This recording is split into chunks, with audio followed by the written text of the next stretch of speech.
Salut à tous et à tous, c'est Comics Forge, j'espère que vous allez bien. Pour ma part, ça va très bien.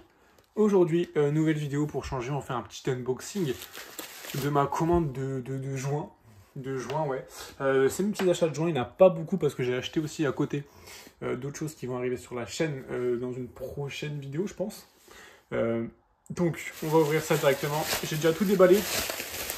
J'ai enlevé le carton, j'ai enlevé les scotch et je vais enlever ça petit à petit. Et on se retrouve avec le premier comics, Joker. Donc c'est The Winning Card de Tom King et Mitch Gerards. Alors ce titre-là, je ne le connais pas du tout, je vais pas vous mentir. C'est surtout la cover qui m'a attiré. Alors j'ai un petit truc avec qui était dans le colis. C'est du Lady Mechanica, c'est des petites cartes postales. Bon, c'est sympa, hein, je m'en fous un peu parce que je ne connais pas cette série. Mais bon, ça sera dans un colis Vinted, écoutez. Mon Vinted, il est toujours sur la chaîne. Alors, du coup, Winning Card, donc Joker, c'est du coup chez, évidemment, Urban Comics. Donc, c'est un tome simple. Je vais vous montrer un peu le dessin à l'intérieur. Alors, je sais pas pourquoi pourquoi il est sorti. C'est sûrement pour le film Joker 2 qui va pas tarder. Et du coup, je sais qu'il y a pas mal de sorties de Joker en ce moment. Alors, déjà, en termes de dessin, c'est très beau. C'est vraiment ce que j'avais vu. J'avais vu une ou deux planches avec ce petit découpage très symbolique de ce duo. Ouais, c'est très beau. C'est un vrai Joker bien effrayant. Vous voyez ces planches-là, hein, on dirait vraiment qu'on est dans le film d'horreur avec des screamers, C'est très cinématographique, je trouve, dans la mise en page, dans ce que le dessin montre. Ouais, c'est vraiment très cinématographique. Je vais pas aller plus loin que ça pour pas spoil, mais moi je trouve ça assez fou. On dirait un peu à la. Ouais, ces petits trucs là, on dirait un peu à la ça. Le ballon qui s'envole dans les airs, évidemment, comme on voit sur cette cover, qui est d'ailleurs magnifique. La cover qui est d'ailleurs magnifique. Donc ça sera forcément une review qui va arriver sur la chaîne, c'est obligatoire. J'essaie de me lire ça assez rapidement parce que c'est un petit one shot, donc je peux lire entre deux lectures un peu plus grosses. Donc ouais, ça c'était vraiment un achat obligatoire, ça m'a directement attiré. Et clairement, c'est pas un regret quand j'ouvre le comics à l'intérieur. Je vous montre juste derrière le synopsis si vous voulez le lire. Hop. Alors, si je dis pas de bêtises, il me semble qu'en plus c'est relié à Batman année 1, Year One. Que j'ai lu, mais que j'ai pas lu, comment dire, j'ai lu dans un chronique, il me semble, si je dis pas de bêtises. Hop. Donc ensuite, on enchaîne sur le deuxième comics. Alors là, c'est un gros bébé. Seven to Eternity. Alors vous avez vu, il y a pas longtemps, j'ai acheté les The Nice House of the Lakes. Du coup, il y a pas mal de temps pour vous parce que c'est sur YouTube. J'ai acheté les 2 tomes. Il me semble que j'ai fait la vidéo dessus d'ailleurs. Enfin, j'ai fait la vidéo achat comics et qu'il est dedans. Ou alors je l'ai acheté entre temps. Donc c'est des gros formats urban. Néo du néophyte des comics en parle beaucoup sur sa chaîne. Beaucoup de gens en parlent en tous les cas parce que c'est des formats qui sont super. Un peu style franco-belge, mais mi-comics, mi-franco-belge. C'est magnifique. C'est très travaillé. Il y a un petit liseré à l'intérieur. Et là, je me suis pris ce comics qui a un bon pavé quand on voit le nombre de pages. C'est 40 €, il me semble, ou 35 €. Mais franchement, le début en vaut la chandelle, si je peux me permettre. Alors, ce Rick Remender et Jérôme Opeña. Jérôme Opeña que je connais quasiment pas. Et Rick Remender, où j'ai eu 2-3 trucs sur lui qui est plutôt sympa, mais c'est souvent mi-figue, mi-raisin. Soit ça va être bon, soit ça va être moyen. Mais je suis rarement déçu par lui en tout cas. Donc j'ai pas de synopsis, je vous me spoil pas sur le synopsis, moi vous savez. Mais ouais, ces grandes pages, c'est vraiment magnifique. Et du coup, ce que j'aime surtout, quand on peut voir, parce que là c'est une intégrale, je précise. Ce que j'aime surtout, c'est que ces grandes pages reflètent assez bien les dessins. Moi, j'ai regardé quelques planches, évidemment. Bah voilà, j'ai regardé quelques planches. Je sais pas si on se rend compte de la taille. Bah, je vais mettre, regardez, je vais mettre Winning Card à côté. Vous voyez la différence? On est, je pense qu'on est un petit peu plus grand qu'un, ouais, on est un petit peu plus grand qu'un omnibus même, il me semble. Ouais, la même taille qu'un omnibus, ouais, à mon avis, mais ou un petit peu plus grand. Non, on est plus grand qu'un omnibus, ouais. Et oui, quand on voit des planches comme ça qui sont magnifiques, moi les savourer en grande page, bah ça va être un régal. Ça va être un régal. Franchement, je suis assez fan de ça. C'est pour ça que j'adore l'Urban. C'est que, bah certes, c'est un peu cher. Mais la qualité est rendue. La qualité nous est rendue de une par le nombre de pages, faut pas le mentir, et de 2, surtout pour le format qui met vraiment en avant ces comics. Je pense que c'est un meilleur moyen pour découvrir ces comics-là. Le papier, c'est un papier glacé, donc c'est un très bon papier. On a le liseré, on a un taf qui est... Enfin, le comics, c'est bien travaillé. Le comics, c'est très très bien travaillé dans ces éditions urbaines. Ça, c'est pareil, ça va être une lecture obligatoire. Et ces éditions urbaines, voilà, je me les prends de plus en plus en pleine face quand je les vois. Donc, moi, dès qu'il y aura un titre qui va m'intéresser, il y en a déjà 2-3 qui m'intéressent, qui sont sortis. Mais ouais, j'aime les faire, notamment les Gideon Fall, les Black Science qui m'intéressent pas mal. Après, il y en a d'autres où je suis vraiment pas informé sur le sujet. Donc voilà, je feuilleterai un peu moins les pages et les scénarios pour me décider avant. Mais ouais, c'est super. Donc ça, c'est vraiment classe. C'est vraiment classe ces éditions-là. Un gros boulot d'Urban. Et je pense que c'est grâce à des éditions comme ça qu'on parlait souvent de l'expansion du comics. Je pense qu'elle se fera aussi grâce, pas qu'au Pocket, mais en termes de gros comics, à des comics comme ça. Parce que certes, c'est cher, mais je pense que des mecs qui viennent de la franco-belge, ils peuvent être touchés par ce genre de récit, que ce soit par le format, et aussi évidemment par les récits qui sont proposés dedans. C'est pas n'importe quoi. Il n'y a pas de super-héros, par exemple. Il n'y aura pas de Batman ou quoi dedans. C'est vraiment de l'indé, en fait, c'est de l'indé. Mais ils savent quel public ils visent. Ensuite, on parlait de super-héros, on reste dedans. Nightwing, tome 5, il me semble. Ouais, tome 5, carrément. Le soulèvement des enfers. Il me manquait ce tome-là. Je sais pas si je dois le lire avant ou après la relance de of DC et Night Terror. Mais moi, Nightwing, je kiffe. Je kiffe, vraiment, je le kiffe.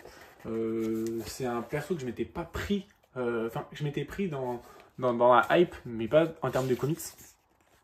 J'aime vraiment bien Dick Grayson. Je suis pas hyper calé dans l'univers Batman, mais c'est le Robin en tout cas qui m'a le plus plu, moi, jusqu'à ce que je lise ce récit. Et en lisant ce récit, ça me confirme encore plus ces choses. J'aime vraiment bien. Donc là, on est sur le tome 5. Donc c'est toujours Tom Taylor, si je dis pas de bêtises, ouais. Et Bruno Redondo. Au dessin, c'est magnifique. Au dessin, c'est vraiment magnifique. Il y a une identité qui a été trouvée à Nightwing. Donc pas juste au comics Nightwing Infinite. Non, à Nightwing, le personnage, que ce soit par la ville de Bloodhaven ou par le personnage, le style graphique. Là, il y a un vrai style qui a été pris, qui a été compris par le Bruno Redondo. Et du coup aussi, évidemment, Tom Taylor. Donc ouais, là, on a une vraie identité de Nightwing. C'est ce que je reprochais aux sbires, aux secondes Batman, les Robins. Je trouve qu'ils se dissocient un peu par leur caractère, mais pas encore par leur série solo. Voilà, on attend évidemment Robin sur une vraie série solo. Red Hood, on l'a sur des séries solo, mais je trouve que c'est un genre assez rare. Ou alors, j'ai pas encore lu les bonnes séries solo sur Red Hood. Mais ouais, vraiment, Nightwing, on est vraiment dessus pour l'instant.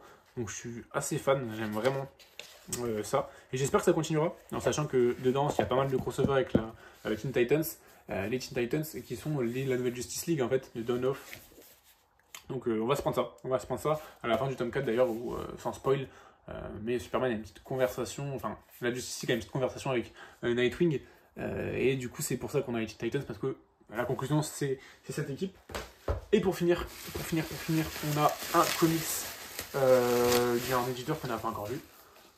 Bah oui, bien sûr qu'on continue. Les TMNT, Teenage Mutant Ninja, donc les Tortues Ninja, hein, évidemment. Alors, qu'est-ce que c'est c'est toujours l'intégrale numéro 4, toujours un travail impeccable de la part de iComics avec ce vernissage en 3 étapes avec les yeux, le bandeau, la tortue directement, l'arme. Assez fou. Au toucher, c'est assez incroyable à toucher.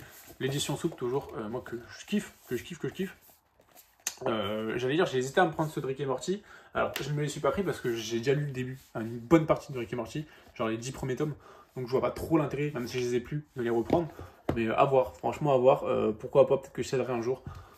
Si je les trouve d'occasion, ou même allez, d'un coup de tête, pourquoi pas. Du coup, à l'intérieur, on a quoi on n'a pas écrit. On a carrément pas écrit ce qu'il y a dedans. Ça, c'est assez dommage. Ça doit être écrit, à mon avis, ici. Ouais, voilà ce qu'on a à l'intérieur. On a du coup du chapitre 29 à 36. Et dedans, on a le petit event, je pense, l'Empire Utrom. Que je vois là, qui est en 4 parties, si je dis pas de bêtises. En 3 parties. Et un annual de 2014, du coup. Donc pourquoi pas, franchement c'est cool vraiment d'avoir tout regroupé dans le bon ordre. Il y a un vrai taf qui est fait dessus, ça c'est cool. Je vais pouvoir me lire ça. Je suis à la ramasse niveau scénario. Moi j'avais juste le gros pavé que c'était le tome 0 là, avec les 4 premiers dessus. qui était l'équivalent des 4 premiers tomes qui étaient sortis chez Soleil à l'édition. Donc en gros, tu payais 40 €, tu avais une sorte de petit omnibus de Tortue Ninja. Je l'avais lu, j'avais kiffé, mais j'avais pas continué, c'est vrai. Et là, bah, on allait beaucoup plus loin, et je suis assez impatient de me dire ça, honnêtement. Toujours un gros taf de la part de iComics. C'est ça que j'aime, c'est ça que j'aime.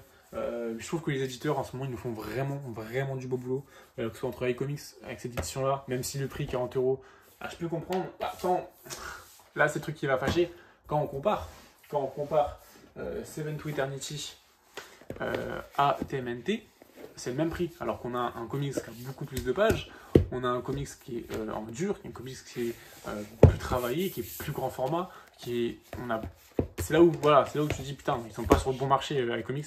Alors je continue d'acheter, hein, donc je suis un peu un pigeon. Même la qualité des pages, j'ai l'impression elle est moins bien en fait sur le TMNT que sur ce gros format de Seven to Eternity. Ouais, ils sont un peu à la ramasse, c'est clair. Mais bon, je continue d'acheter, c'est la seule série que je fais chez eux. Pour l'instant, je me tiens. Et on verra plus tard pour le reste. Donc ouais, il y a beaucoup de belles éditions qui sortent en ce moment chez nos éditeurs français, donc on en profite. Et même des éditions cool, hein, comme j'ai dit, le Marvel Pocket. Dans mon prochain achat qui arrive là en ce moment, il y a pas mal de Marvel d'ailleurs, parce que là il n'y en a pas, mais il y a pas mal de Marvel, notamment les Marvel Pocket, et peut-être un ou deux omnibus. Je vais pas vous mentir, j'ai craqué un petit peu. Pour les vidéos reviews qui arrivent, je vous ai sorti des reviews. Comme vous savez, moi je vous les sors. Là j'ai promis d'en sortir 3-4. Enfin, 3-4, ouais, j'en ai sorti 4 en 2 semaines là, je pense, qui sont programmés déjà. Évidemment, je cherche pas à faire des vues dessus. On sait comment marche YouTube, j'ai très bien compris l'algorithme. C'est les reviews, ça fait pas beaucoup de vues. Si tu veux faire des vues, tu fais des achats comics, des unboxings ou des bilans lecture hein, qui regroupent un peu tout en même temps. Mais si tu fais une vidéo sur un comics précisément, à moins d'être Max Faraday, tu fais pas beaucoup de vues. Mais je m'en fous, moi je m'en fous, je fais ça parce que je kiffe ça. Et je kiffe les peu d'échanges que j'ai avec certaines personnes, je kiffe, franchement c'est cool. Merci à vous, ceux qui regardent, hein, évidemment. Au programme, en ce moment, on a quoi? On a ceux d'Invincible qui vont arriver. Moi, j'ai fini Invincible, mais je vais vous faire la partie... là, on est au quoi? On est à 7, 8, 9, et le 9, 10, 11 et 12, du coup, pour finir. Donc, il me reste 2 vidéos à tourner sur Invincible, je vais vous faire un peu en détail. C'est pour ça que je fais les 2 dernières parties différemment. On a la fin de Deadpool de Wong en VO que j'ai lu, que je vais vous faire en vidéo pour parler un peu de ce petit run, ce mini-run de 10 tomes, de 10 issues, qui était vraiment cool, franchement j'ai adoré. Donc je vais vous faire ça en review pour parler un peu de Deadpool en général aussi, évidemment. Et là je suis en ce moment en lecture sur Fantastic Four de Hickman, là, le premier omnibus. Donc voilà, merci d'avoir regardé cette vidéo, ça fait toujours plaisir de faire des unboxings de temps en temps sur la chaîne. J'espère que cette vidéo vous aura plu. N'hésitez pas à vous abonner, à liker et à commenter sur les différents titres que j'ai ouverts dans cette vidéo-là, donc ce mois-ci. Et je vous souhaite une très bonne journée ou une très bonne soirée, mais surtout une très très bonne lecture.